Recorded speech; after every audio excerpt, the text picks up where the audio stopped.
श्रीराम समर्थ. 17 जुलैचे प्रवचन.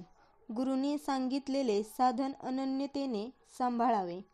एकदा असे झाले की एक बाई बाळंतीण झाली आणि ताबडतोब तिच्या मुलाला दुसरीकडे नेले. पुढे काही वर्षांनी त्या दोघांची भेट झाली तेव्हा मुलाला ही माझी आई आणि त्या बाईला हा माझा मुलगा हे ओळखता आले नाही. तशासारखे आपले झाले आहे. आपण इथे कशाकरिता आलो हेच विसरलो आहोत.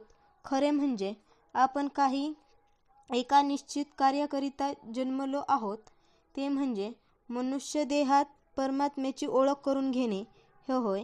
परंतु आपण विषयात पडल्यामुळे परमार्थाची ओळख विसरलो, विषयातच आनंद मानू लागलो आणि त्यातच सुख मिळावे अशी आशा करीत राहिलो. पण विषय जर खोटे तर त्यापासून सुख तरी कसे मिळणार, आणि जे सुख मिळते तेही अंती खोटेच ठरते.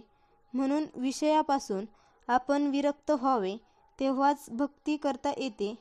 जेथे विषयविरक्ती झाली तिथेच भक्तीला सुरुवात होते.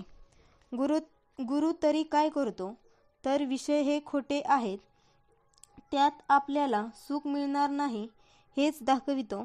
म्हणून तो जे सांगेल तसे वागणे यातच आपले हित असते. गुरुने सांगितल्याशिवाय जे जे साधन कराल ते फक्त कष्टालाच कारण होईल. साधनाची कितीही आटाआटी केली आणि शरीराला कष्ट दिले तरी ते व्यर्थ जातील. कारण गुरुव्यतिरिक्त जी खटपट ती फारशी उपयोगाची नसते. गुरुनी सांगितलेले साधन हलके मानून आपल्या मनाने केलेले साधन आपल्याला बरे वाटते, म्हणजे गुरुला गौणपणा दिल्यासारखे झाले. वास्तविक पाहता गुरु हा सर्वज्ञ आहे आणि तोच प्रत्यक्ष परमात्मा आहे ही भावना दृढ झाली पाहिजे. ती तशी झाली म्हणजे त्याच्या वचनावर विश्वास बसतो आणि गुरु सांगेल तेच साधन खरे असे वाटू लागते. गुरु तरी नाम हेच सत्य असे सांगतो आणि नामस्मरणाला आणखी दुसऱ्या काही साधनांची गरज लागत नसते हे पटवून देतो. नाम हेच साधन आणि तेच साध्य होय, हे अक्षरशः खरे आहे. गुरुने सांगितलेले साधन पतिव्रतेसारखे निष्ठेने पाळले पाहिजे. ती जशी आपल्या पतीशिवाय जगात दुसरा पुरुषच नाही असे मानते, त्याप्रमाणे आपण आपले साधन सांभाळले पाहिजे.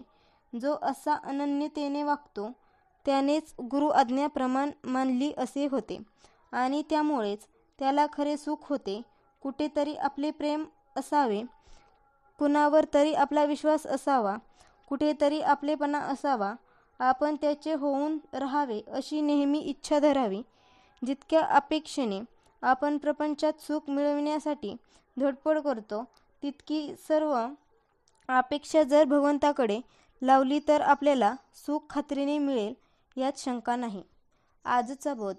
गुरु आज्ञेप्रमाण हेच साधनांतील साधन जाण.